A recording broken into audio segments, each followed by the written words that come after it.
In today's video, I'm gonna be showing you the easiest way to remove your green screen in OBS. It could be your webcam green screen or a video source green screen. So under sources, click on this plus icon, and if you want to remove your webcam green screen, then select here video capture device and click on this device drop down and select your webcam and then just click on OK.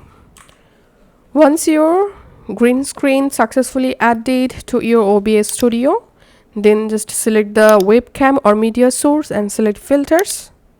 Click on this plus icon, select Chroma key, and here key color type, select green. And if you have a blue screen, then select blue, or you can select custom color to remove a custom color from your background. So in my case, I'm selecting green. And then we can see the chroma key filter automatically removed my green screen.